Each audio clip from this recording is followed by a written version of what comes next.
Hey there, folks. Ever borrowed money?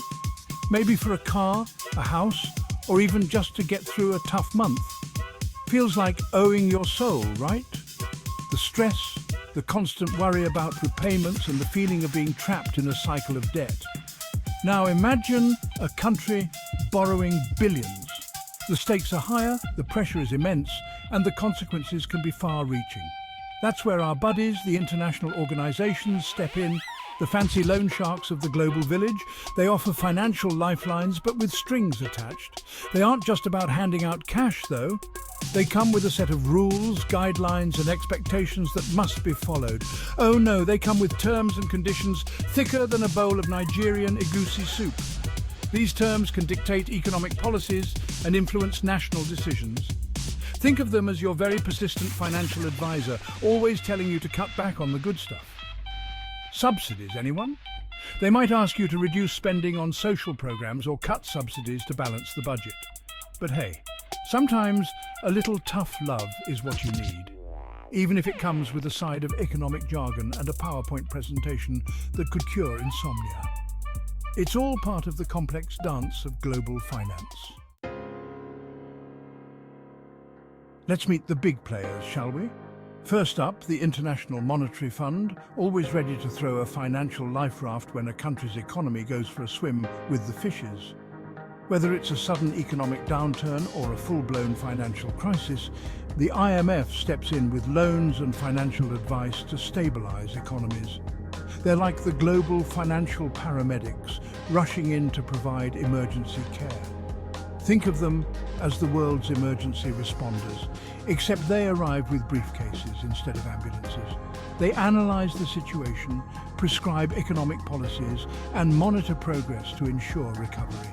Next, we have the World Bank, focused on long-term development, like building roads, bridges, and other critical infrastructure. They provide the funding and expertise needed to help countries develop sustainably. Schools and hospitals. Their projects aim to improve the quality of life for people in developing nations, ensuring access to essential services. Basically, they're in the business of giving nations a much-needed makeover, one infrastructure project at a time. From modernizing urban areas to supporting rural development, the World Bank is all about creating opportunities for growth. And last but not least, the United Nations, the peacekeeper, the mediator, the one trying to make sure everyone plays nice in the global sandbox. They work tirelessly to prevent conflicts and maintain peace through diplomacy and peacekeeping missions.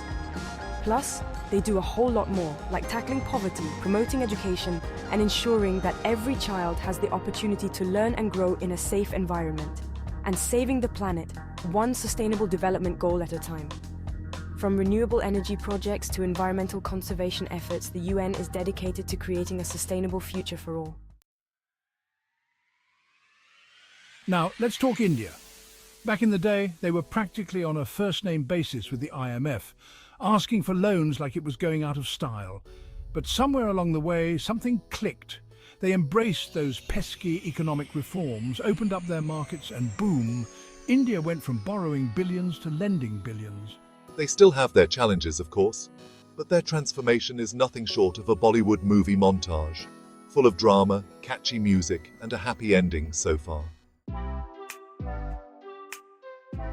So what about Nigeria? It's a country brimming with potential, yet facing numerous challenges.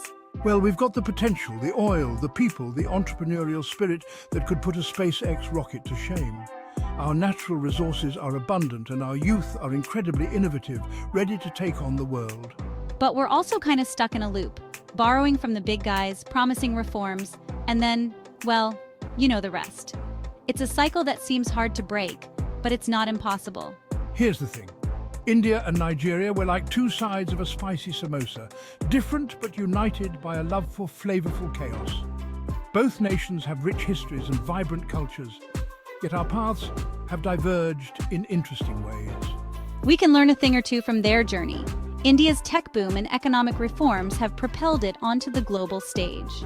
It's time to stop relying on handouts and start building our own economic success story. By fostering innovation, supporting local businesses and implementing effective reforms, we can create a prosperous future for Nigeria. Nigeria, my people, it's time to wake up and smell the jollof rice. We've got all the ingredients for success. A young and vibrant population, abundant natural resources, and a resilience that could shame a Nokia 3310. Let's learn from India's playbook, diversify our economy, cut the red tape, invest in education and infrastructure, and watch our nation soar. We can create a Nigeria where loans are a choice, not a necessity. And there you have it, folks, a crash course on international organizations and how Nigeria can level up its economic game. Remember, this is just the tip of the iceberg. There's a whole world of financial shenanigans and economic plot twists out there. So hit that like button, share this video with your friends, and subscribe to our channel for more hilarious and informative content about financial matters in Africa. Until next time, stay informed, stay engaged, and most importantly, stay laughing.